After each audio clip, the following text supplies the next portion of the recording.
Hello everyone, welcome to I tap. आज के इस वीडियो में we are going to deal with a potential topic that might come in UPSC 2024 prelims examination. आज का जो हमारा टॉपिक है वो काफ़ी कॉन्टेक्चुअल है और काफ़ी इंपॉर्टेंट है बिकॉज आज हम डिप्टी चीफ मिनिस्टर के बारे में बात करने वाले हैं।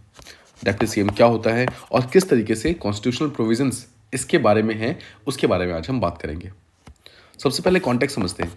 कॉन्टेक्स्ट यहाँ पर बिहार की पॉलिटिक्स का है, जहाँ पर जो बिहार के चीफ मिनिस्टर थे मिस्टर नीतीश कुमार, उन्होंने पहले तो रिज़ाइन किया अपने पोस्ट से। उसके बाद उन्होंने एक दूसरी पार्टी दैट इज़ बीजेपी को ज्वाइन किया एंड उसके बाद फिर से उन्होंने गवर्नमेंट क्लेम की और फिर से वो बिहार के 8वीं बार चीफ मिनिस्टर बन गए। ठीक है। और जब वो चीफ मिनिस्टर बनते हैं तो उसके बाद उन्होंने 2 डिप्टी चीफ मिनिस्टर को यहाँ पर अपने साथ रखा। एक का नाम है सम्राट चौधरी एंड दूसरे का नाम है Vijay Sinha. This is obviously not important, just for the information मैंने यहाँ पर इस चीज़ को इंक्लूड कर दिया था। सो आई होप कॉन्टेक्स्ट आप समझ गए कि बिहार में बेसिकली कुछ पॉलिटिकल चेंजेस हुए हैं जिसके कारण अभी जो न्यू गवर्नमेंट बनी है उसमें 2 डिप्टी चीफ मिनिस्टर्स हैं। ठीक है। सबसे पहले तो समझिए डिप्टी चीफ मिनिस्टर का अपॉइंटमेंट क्यों होता है या फिर कैसे होता है। तो ये देखा गया है कि जो डिप्टी चीफ मिनिस्टर का अपॉइंटमेंट है वो बेसिकली एक पॉलिटिकल कॉम्प्रोमाइज़ होता है। मतलब नॉर्मली सिर्फ एक चीफ मिनिस्टर होना चाहिए और उसके साथ में एक काउंसिल ऑफ मिनिस्टर्स होने चाहिए, राइट। जो हमारे आर्टिकल 163 क्लॉज 1 के अंदर मेंशन्ड भी है, जहां पर मेंशन्ड है कि एक काउंसिल ऑफ मिनिस्टर्स होगा जिसके हेड में चीफ मिनिस्टर होगा, जो कि गवर्नर को उनका फंक्शंस में एक्सरसाइज करने में हेल्प करेगा, सिंपल वर्ड्स में।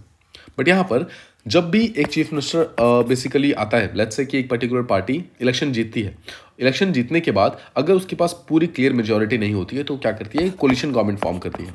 और कोलिशन गवर्नमेंट फॉर्म करने के बाद बेसिकली एक पर्सन को leader of the party choose किया जाता है, जो ऑब्वियसली चीफ मिनिस्टर बनते हैं।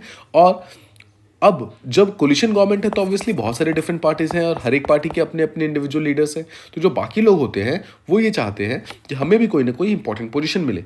सो क्या करते हैं, वो चीफ मिनिस्टर तो ऑब्वियसली नहीं बन पाए तो वो डेप्यूटी चीफ मिनिस्टर का पोस्ट लेना चाहते हैं। सो ठीक है। सो बेसिकली एक पहली बात तो एक पॉलिटिकल कॉम्प्रोमाइज़ है। ये कोई ऐसा फिक्स पोजीशन नहीं है जो हर बार किसी न किसी को आपको डिप्टी चीफ मिनिस्टर बनाना ही पड़ेगा, ऐसा कुछ भी नहीं है। This is just a political compromise. Normally ऐसे स्टेट्स में होता है जहां पर कोलिशन गवर्नमेंट फॉर्म हो रही है, या फिर जब एक पर्टिकुलर सिंगल पार्टी ने गवर्नमेंट तो फॉर्म कर लिया है लेकिन उस पर्टिकुलर पार्टी का कोई एक ऐसा लीडर नहीं है जो कि अनचैलेंज्ड अथॉरिटी को लीड करता हो। मतलब एक ऐसा पर्सन हो जो कि जिसकी अथॉरिटी बहुत स्ट्रांग हो। अगर अथॉरिटी स्ट्रांग है तो ऑटोमेटिकली वो चीफ मिनिस्टर बन रहे हैं, राइट। वो because leader of the party है। लेकिन अगर उनकी अथॉरिटी उतनी स्ट्रांग नहीं है तो मल्टीपल लीडर्स इमर्ज हो रहे हैं, जिनमें से एक तो चीफ मिनिस्टर बन रहा है और बाकी लोग डेप्यूटी चीफ मिनिस्टर बनने की कोशिश कर रहे हैं, बिकॉज वहां पर भी इंपॉर्टेंट पावर्स हैं। आई होप ये 2 चीज़ें दोनों सिचुएशंस में जो डेप्टी चीफ मिनिस्टर बन सकते हैं, दोनों ही चीज़ें आप यहाँ पर समझ गए। और हमारे कॉन्स्टिट्यूशन के अंदर जो आर्टिकल 163 क्लॉज 1 मेंशन्ड है, आई होप आप इस चीज़ को भी प्रॉपर्ली समझ चुके हैं। तो आपको ये ध्यान रखना है कि जो पहली चीज़ तो जो डिप्टी चीफ मिनिस्टर का जो प्रोविजन है वो हमारे कॉन्स्टिट्यूशन के अंदर मेंशन नहीं है, आपको ध्यान रखना है, ठीक है। It is not mention in the constitution. लेकिन जब एक बार बन जाते हैं डिप्टी चीफ मिनिस्टर तो आपको ध्यान रखना है ये पर्टिकुलर जो पोस्ट होती है वो किसी cabinet minister of the state के बराबर होती है। मतलब स्टेट में जितने भी कैबिनेट मिनिस्टर्स बनते हैं उन सब के बराबर का पोस्ट होता है डिप्टी चीफ मिनिस्टर।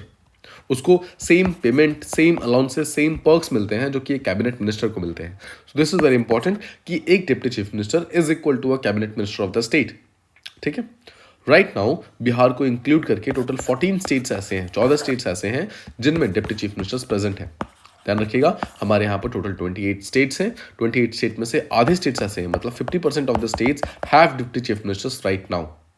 यूपीएससी क्या कर सकता है यहाँ पर, यूपीएससी यहाँ पर एक बेसिकली ट्रेंड बेस्ड क्वेश्चन पूछ सकता है। देखो चांसेस कम है कि यूपीएससी इसके ऊपर क्वेश्चन पूछेगा, बिकॉज ऑब्वियसली ये चेंजिंग फैक्ट है, कभी भी चेंज हो सकता है। लेकिन स्टिल अगर यूपीएससी को पूछना होगा तो वो बेसिकली एक ट्रेंडिंग क्वेश्चन पूछेगा। कैसे पूछेगा, वो ये नहीं पूछेगा कि टोटल कितने नंबर ऑफ स्टेट्स के अंदर यहाँ पर डिप्टी चीफ मिनिस्टर्स प्रेजेंट है, रादर वो पूछेगा कि right now almost 50% of the states have deputy chief ministers. ठीक है, ध्यान रखिएगा, इस तरीके से क्वेश्चन पूछेगा। सो जब वो 50% बोलता है that means 14 out of 28, so that is correct. ठीक है।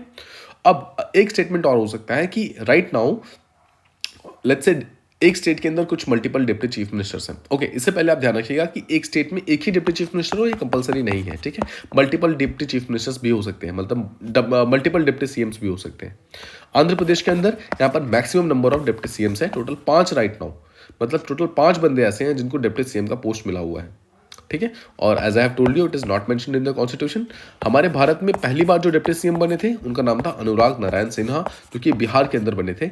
पहली बार बने थे डिप्टी सीएम। और जो सेकंड डिप्टी सीएम बने थे वो है कर्पूरी ठाकुर, जिन ये भी बिहार में है। 1967 में इनको डिप्टी सीएम बनाया गया था। आई होप आपको याद होगा, इनको रिसेंटली भारत रत्न मिलने का अनाउंसमेंट हुआ है। That is why Karpoori Thakur ji काफ़ी न्यूज़ में हैं, और ये 2 बार बिहार के चीफ मिनिस्टर भी रह चुके हैं। ठीक है। सो आई होप आपको डिप्टी चीफ मिनिस्टर के बारे में जितनी भी इंपॉर्टेंट चीज़ें थी सारी की सारी प्रॉपर्ली समझ आ गई है। If you like this video, please do like, share and subscribe, and thank you so much for listening.